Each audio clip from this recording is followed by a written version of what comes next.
Hi guys, എല്ലാവർക്കും ഒരു പുതിയ വീഡിയോയിലേക്ക് സ്വാഗതം. ഞങ്ങളൊരു ഉണ്ണിയപ്പമാണ് ഉണ്ടാക്കാൻ പോകുന്നത്. അടിപൊളി ഉണ്ണിയപ്പം ഉണ്ടാക്കാൻ പോകുന്നത്. ഹലോ ഫ്രണ്ട്സ്, എല്ലാവർക്കും ഒരു പുതിയ വീഡിയോയിലേക്ക് സ്വാഗതം. നമ്മളിന്ന് ഉണ്ണിയപ്പത്തിൻ്റെ റെസിപ്പി ആയിട്ടാണ് വന്നിരിക്കുന്നത്. അത് ഇൻസ്റ്റൻറ്റ് ഉണ്ണിയപ്പം അല്ല നമ്മൾ ഉണ്ടാക്കുന്നത്. ശരിയായ രീതിയിൽ ട്രഡീഷണൽ മെത്തേഡിൽ എങ്ങനെയാണ് ഉണ്ണിയപ്പം ഉണ്ടാക്കുന്നത് നമുക്ക് നോക്കാം.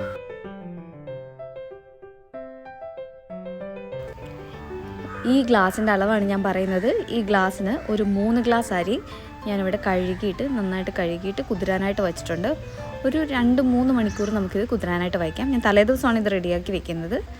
ഇനി ഒരു 3 മണിക്കൂർ കഴിയുമ്പോൾ ഇത് നന്നായിട്ട് നമുക്ക് അരച്ചെടുക്കണം. ചെറിയ തരിയോടുകൂടി, ഒരുപാട് വെള്ളം ചേർക്കരുത്, നല്ല കട്ടിക്ക് തന്നെ മാവിരിക്കണം. ഇനി നമുക്ക് മധുരത്തിന് ആവശ്യമായിട്ടുള്ള ശർക്കര ഉരുക്കിയെടുക്കാം. ഞാൻ 2 വല്ലുകൊണ്ട് ശർക്കരയാണ് എടുത്തിരിക്കുന്നത്. ഇപ്പോൾ നിങ്ങൾ 1 കിലോ അരി എടുക്കുന്നുണ്ടെങ്കിൽ 1 കിലോ ശർക്കര തന്നെ എടുക്കുക. അത് കറക്റ്റ് മധുരമാണ്. ഇനി ഇത് ഉരുക്കിയെടുത്തിട്ട് നന്നായിട്ട് അരിച്ച് ഞാൻ എടുത്തിട്ടുണ്ട്. ഇത് ആ ചൂടോടുകൂടി തന്നെ നമുക്ക് മാവിലോട്ട് ഒഴിച്ചു കൊടുക്കണം. നല്ല ചൂടോടുകൂടി തന്നെ കുറേശ്ശെ ഒഴിച്ച് ഇളക്കി ഉടനെ തന്നെ ഇളക്കി കൊടുക്കണം. നന്നായിട്ട് മിക്സ് ചെയ്തെടുക്കാം. നന്നായിട്ട് മിക്സ് ചെയ്തതിന് ശേഷം നല്ല ചൂടൊന്ന് കുറഞ്ഞു കഴിയുമ്പോൾ നമുക്കിത് അടച്ചു വയ്ക്കാം. ഇനി അടുത്ത ദിവസമാണ് ഇതിലോട്ട് വേണ്ട ബാക്കി കാര്യങ്ങൾ നമ്മൾ ചെയ്യുന്നത്. ഇതിപ്പോൾ ഇന്നലെ രാത്രിയിൽ ഒരു 9 മണിയൊക്കെ ആയപ്പോഴാണ് ഞാനിത് റെഡിയാക്കി വെച്ചത്. ഇതിപ്പോൾ ഇന്നൊരു 11 മണിയായിട്ടുണ്ട്. ഇനി 1 ടീസ്പൂൺ ജീരകം എടുത്തിട്ടുണ്ട്, ഒരു 8 ഏലക്ക, അതുപോലെ 2 പീസ് ചുക്ക് എടുത്തിട്ടുണ്ട്. ഇനി ഏലക്കയുടെ തൊലിയെല്ലാം കളഞ്ഞിട്ട് ഇത് നന്നായിട്ടൊന്ന് പൊടിച്ചെടുത്തുകൊണ്ട് വരാം. ഞാൻ അല്പം പഞ്ചസാര ചേർത്താണ് പൊടിച്ചിരിക്കുന്നത്. ഇനി ഇത് നമുക്ക് നമ്മുടെ ബാറ്ററിലോട്ട് ഇട്ട് കൊടുത്തിട്ട് നന്നായിട്ട് മിക്സ് ചെയ്തെടുക്കാം.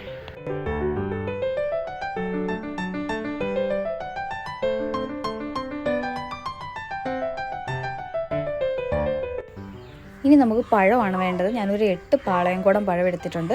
ഇത് നമുക്ക് മിക്സിയുടെ ഒരു ജാറിലോട്ട് ഇട്ട് കൊടുത്തിട്ട് നന്നായിട്ടൊന്ന് അരച്ചെടുക്കണം.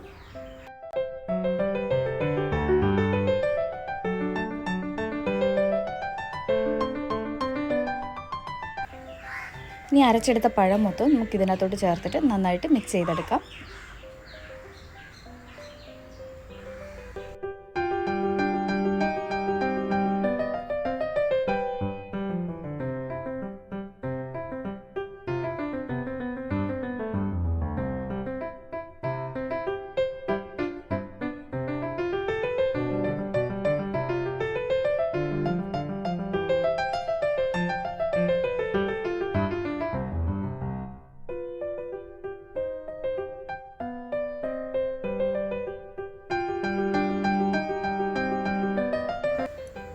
ഇനി നമുക്ക് സ്റ്റൗ ഓണാക്കിയിട്ട് അതിലോട്ടൊരു പാത്രം വെച്ച് കൊടുക്കാം. പാത്രം നന്നായിട്ട് ചൂടായി കഴിയുമ്പോൾ അതിലോട്ട് കുറച്ച് നെയ്യ് ചേർത്ത് കൊടുക്കാം. നെയ്യ് നന്നായി ചൂടായി കഴിയുമ്പോൾ 3 ടീസ്പൂൺ എള്ള് ചേർത്ത് കൊടുക്കുന്നുണ്ട്. എള്ള് നന്നായിട്ട് മൂപ്പിച്ചിട്ട് നമുക്കിതൊരു പാത്രത്തിലോട്ട് മാറ്റി വയ്ക്കാം. ഇത് നന്നായിട്ട് മൂത്തിട്ടുണ്ട്. ഇനി ഇതൊരു പാത്രത്തിലോട്ട് മാറ്റി കൊടുത്തിട്ടുണ്ട്. ഇനി ഈ സെയിം പാത്രത്തിൽ തന്നെ നമുക്ക് തേങ്ങാക്കൊത്തൂടി വറുത്തെടുക്കാം. തേങ്ങാക്കൊത്തിൻ്റെ അളവ് നിങ്ങൾക്ക് ആവശ്യാനുസരണം കൂട്ടുകയോ കുറയ്ക്കുകയോ ചെയ്യാം.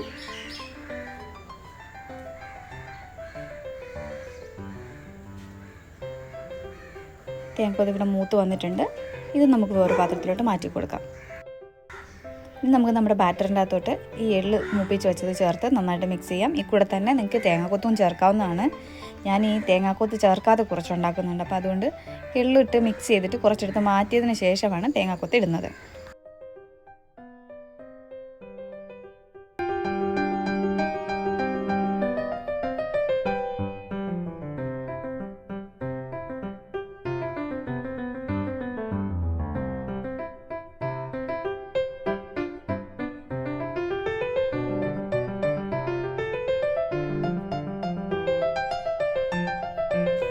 ഇനി നമുക്ക് സ്റ്റൗ ഓണാക്കാം. അതിലോട്ട് നമ്മുടെ ഉണ്ണിയപ്പച്ചട്ടി വെച്ച് കൊടുക്കാം. ആവശ്യത്തിനുള്ള ഓയിൽ ഒഴിച്ചു കൊടുക്കാം. ഞാൻ വെളിച്ചെണ്ണയാണ് ഒഴിച്ചിരിക്കുന്നത്. എണ്ണ നന്നായിട്ട് ചൂടായി കഴിയുമ്പം ഫ്ലെയിം മീഡിയത്തിലോട്ട് ആക്കിയതിന് ശേഷം നമുക്ക് മാവ് കോരി ഒഴിക്കാം. ആദ്യത്തെ ഞാൻ 3 കുഴിക്കകത്ത് ഒഴിച്ചിട്ടുള്ളൂ. നടുക്കത്തെ കുഴിക്കകത്ത് ചൂടൊക്കെ ഒന്ന് ബാലൻസ് ചെയ്യാൻ വേണ്ടിയിട്ടാണ്.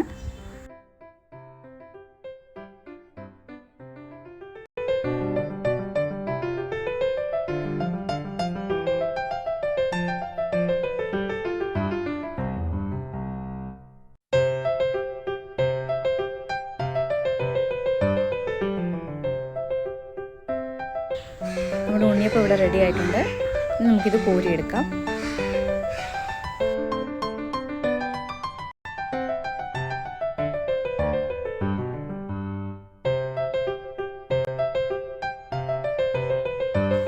ഇനി ബാക്കിയുള്ള മാവ് നമുക്ക് ഒഴിച്ചു കൊടുത്തിട്ട് ഇതുപോലെ ഉണ്ടാക്കിയെടുക്കാം.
ഉണ്ണിയപ്പം ഇവിടെ റെഡി ആയിട്ടുണ്ട്.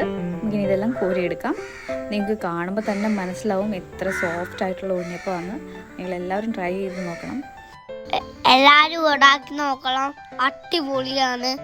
എല്ലാവരും ലൈക്ക് ചെയ്യണം, ഷെയർ ചെയ്യണം, സബ്സ്ക്രൈബ് ചെയ്യണം. Tata bye.